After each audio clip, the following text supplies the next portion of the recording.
Hello everybody, and today I'm going to go over my thoughts on the chapter proofs and the Necron army.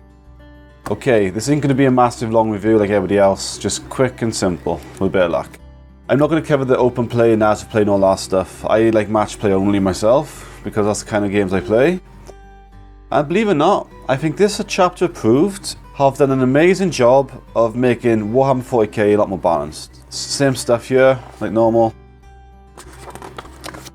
Right, I personally love the new Eternal War missions. Normally, I like to avoid the Eternal War missions because they're so unbalanced and they favour kill points. You just basically kill, whoever kills the most stuff wins normally. These are a lot more balanced and they're getting close to the ITC stuff. They're not ITC, but because you score at the end of the battle round instead of turns, you've got rid of First Blood, now you've got First Strike, which is amazing. That should have been there years ago. It's just not fair before First Blood, you get first turn, you get 3 points. Much more balanced. I love the fact they've done that. Much better. I'm going to cover all the missions, but I think they're a lot better. Eternal War now are more than playable, and I actually think the Eternal War missions are more balanced than the Maelstrom missions now. Because it doesn't just favour you killing your opponent, and you can still win without any models on the board, which is a huge deal. Definitely encourages you to play tactical, so you can't just stick a freaking knight and a girlyman on a table your opponent and win. You actually have to have brains to win these. Very good, I like these. Okay, Maelstrom of War. They have done something amazing with all these missions. The biggest problem I had playing 8th edition was the Necron data cards. They sucked balls, they did. They were absolutely terrible. They gave so many bad cards that just screwed us over. Basically 4 cards in our deck were minus 2 CP or you're going to lose the game. Okay, so the fact that they let you get rid of 6 cards on every game is amazing. That itself is huge buff for Necrons right there.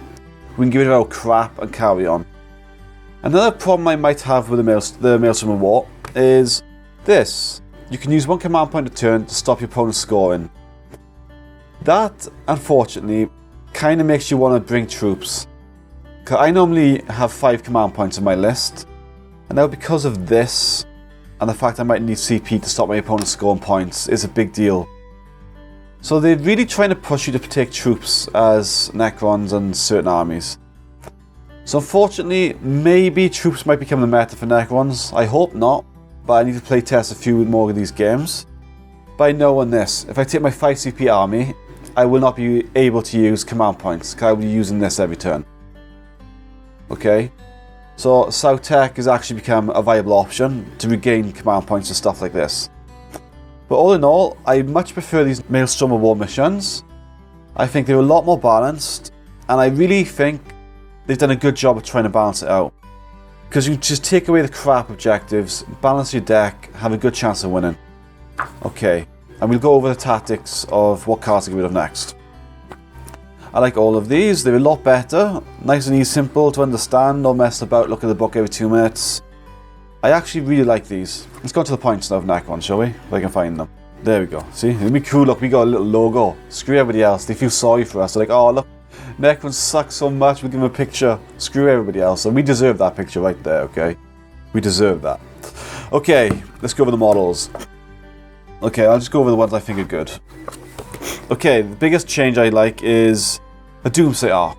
I can actually take 3 Doomsday Arcs and not be screwed over. Massive points drop in that because you need it. I was hoping they would just give us a flat 6 gun or flat 3 gun or flat 6 shots, but they just give us a points reduction. So it's a compromise, I'm happy with that. But my list I made now, I have an extra 318 points. I got extra 2 Tesseract Arcs in there. Just that flat damage when needed. Made us a lot more competitive because we can take anti-tank stuff at last. Another massive change I like is the Heavy Destroyer, if I can find it. It's there somewhere. It's there, the Heavy Destroyer. The Heavy Destroyer is down to 50 points like the normal Destroyer. I love that because I stopped using Destroyers before that because they were eating too much of my CP. So now I can take 9 Heavy Destroyers, hide them around, grab objectives with them. I'm happy with that. Really happy with that. Tesseract Vault went up, which I think is funny because it wasn't that good anyway. People just spam it, so they put it up. Spam doesn't mean it's good, okay? It means it's okay. They took the points down on the Obelisk. Almost viable.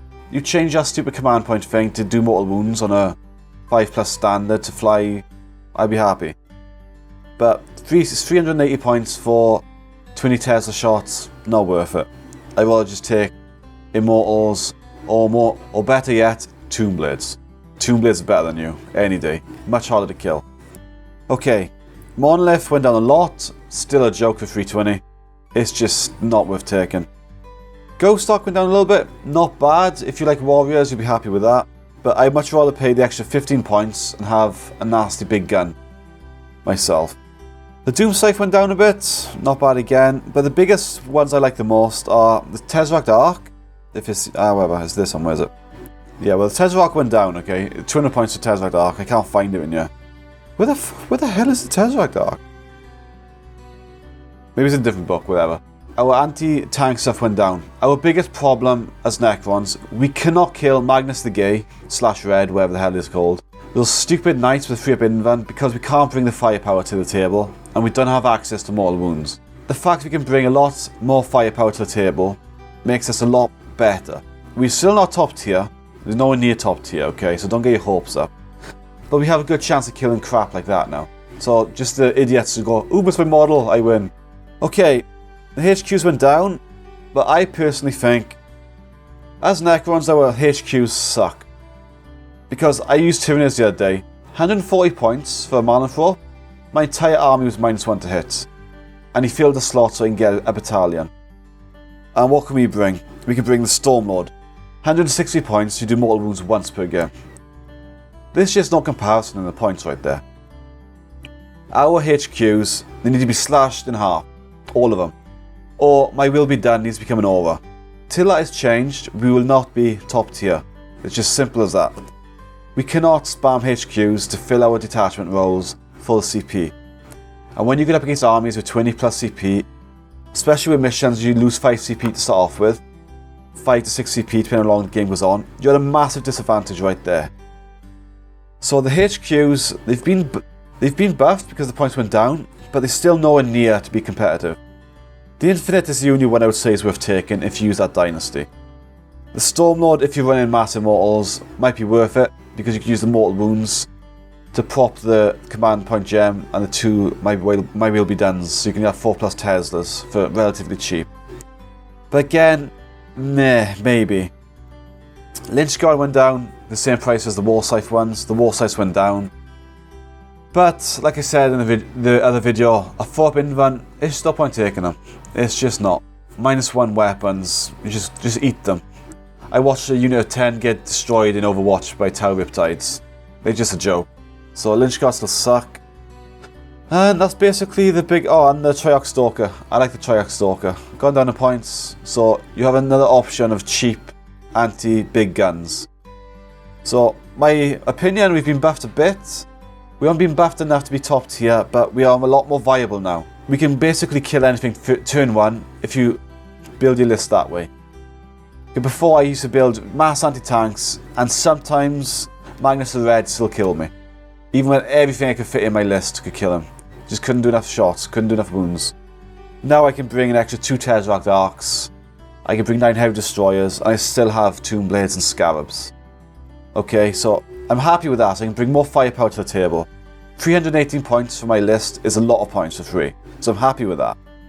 So all in all, I think Necrons were buffed quite a bit. Not top tier due to the HQ points. Our troops went down a point or 2, but it's not a big deal because the HQs. You chuck 4 HQs on, that's it. You lost too many points, you can't do it. At the very least, you can get 1 battalion. That's my opinion, yeah? So now we're going to go over the tactics of tactical objectives. Now we're going to go over what 6 should you always remove from your deck. Sleeve suck. Okay. These ones I would recommend you take out anyway. These 4 should come out of your deck instantly in every game. Dust and Ashes.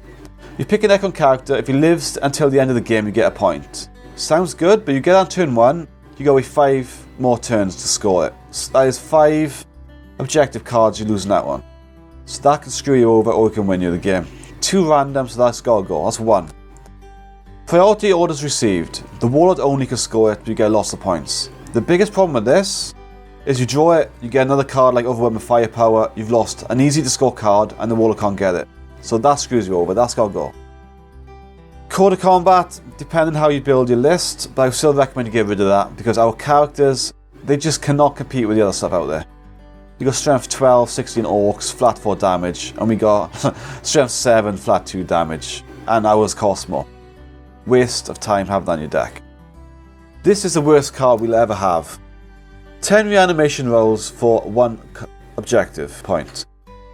The biggest problem with this, the only unit we really have that can score us RP points are Tomb Blades. And you have to get 10 to come back. So at the very least you're looking at 2 to 3 turns to get that, if you get it at all. You got Immortals, they'll get wiped out in 1 round of shooting, so this, never keep this in your deck. This is the worst card we have. Those 4 there need to come out of your deck no matter what you play. They're absolutely terrible. Okay, these are the runner-ups. Blood and Guts is a runner-up because some people like to use Wraiths, Praetorians, Lynch Guards. This is situational. Advance.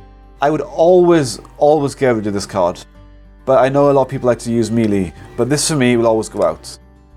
Because I like to try and get an I have the side that got at least 1 or 2 objectives, so I can just plonk some. I can just put some guys in, guard it all game. So that for me, I hate that card. And if you've got Pylon, you deep strike in your zone, you're like, oh crap, I can't score that. So I don't like that card, but it's optional if you use a melee force. Domination's optional again. Okay, but the reason I say it's optional is because the way I play my games, we always play, if you cannot do a card, we get rid of it, because it's not fair. So, Master of the Warp, Necrons can never do this, because we're Psychers. But the way we play in our house rule is, if you physically cannot do it, you just throw it away and get another one. So I keep that on the deck just to get another card. Okay? Witch Hunter is doable, just shoot and shoot and shoot. My 6 I normally get rid of is either Domination or Blood and Guts, myself. I personally will go with Blood and Guts, because I like to go mass firepower now, and just deep strike on objectives. So I think I'll have a higher chance of scoring this than killing something in melee. Might get lucky with scouts, maybe, but that's just me. Domination I'd rather keep. Okay? So for me personally, they are the 6 cards that will always be out of my deck. Advance, I hate you. Worst card we'll ever have. Blood and Guts, not for everybody because some people use Wraiths and so on. I don't. I have Scarabs just as a meat shield. Code of Combat, our characters are garbage and they're just too expensive to throw into an orc or something to try and kill it. You just can't do it. It's just not worth the risk. Dust and Ashes, this is actually a good card if you pick up on the last turn. If you pick up on the first turn, you've lost a card. A priority orders received, this is actually a really good card. But if you pick this up and then you get overwhelmed with firepower or tank hunter or something, you're like, oh well, I just lost an easy to score card and I've lost this. Too random. So those 6, all my games will be gone. So that has given me a much more dangerous deck. Because almost every card in here now I'll have a good chance of scoring. And my entire lists are built for objective grabbing and these. So that's my best thing about Chapter Proof 2018 is you can get rid of the crap. And if you have to, use 2 command points to throw away Domination or something. I love the fact that I can get rid of all that junk there and just play games and be more competitive. So that is my tips on Necrons, is get rid of those 6 cards, or the 6 cards of your choice out of your deck, and just never put them in there. I am lucky, see, because I have this. My cards go in here, like so, and they higher up so I can just grab my deck like so, put that back in there. And the 6 I will never use will go in with the stratagems. And they will fit because I built it to fit! No! Well, I have to modify this now and make it a little bigger. Ah, so annoying. Well, I'll put them in backwards then so I know they're the bad ones. Yeah. There we go, see. So that's what I'm going to do. So put your 6 cards face in so you can't mix them up. And you just take them out then every game. So that is my review on Chapter Proof 2018. We've been buffed a lot simply because we can give it our crap cards, absolute garbage cards, and our anti-tank weapons have become cheaper, which we needed. And what Game Workshop needs to do for Necrons to be top tier, or at least mid tier, is give us Gauss, mortal wounds on a 6+. Okay, I know you watch my videos. Okay, I know you do. And I know you're on my Discord channel. Give Gauss weapons a mortal wound on a 6+. Okay. And either make my will be done and over, because it's way over cost what it does, or cut all our HQs at least 40 to 50%. If you want Necrons to go up the chain, that's what you gotta do. Okay, that is our biggest weakness. No matter what we do, we cannot compete with command points. You take 6 units of immortals, you take 4 HQs, almost all your points are gone. You can squeeze in 1 or 2, you can squeeze in a few anti-tank weapons, but that's it. You just cannot win like that. You can't get across the board to get objectives. So if you want to boost Necrons, mortal wounds, we need a way to do mortal wounds that's not a Catan/Catan, because they just way over points for what they do. And they get destroyed by models that are a fraction of the cost of them. So we need that, and we need cheap HQs. Well, okay, we just do. So that is what you gotta do to make Necrons competitive. You just fix that, okay, and we sorted. So chapter approved is giving the 2 thumbs up. We have a lot better now, and we have a much better chance of winning games.